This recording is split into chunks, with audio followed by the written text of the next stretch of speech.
十架與空墳，魔術示範。我呢度有沓卡片，聖經話俾我哋聽，耶穌為咗我哋嘅罪釘死喺十字架上邊，然後埋葬咗喺墳墓裏邊。當時因為有人怕耶穌嘅屍體俾人偷走，所以咧就派士兵嚟到看守住。咁我哋今日咧可以請個觀眾嚟到幫我簽個名喺上邊先。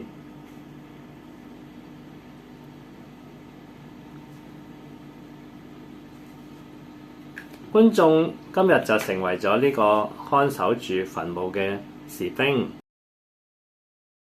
但係聖經話俾我哋聽，耶穌講明佢死咗之後第3日就會復活。你睇，耶穌嘅屍體已經唔見咗，已經復活咗啦。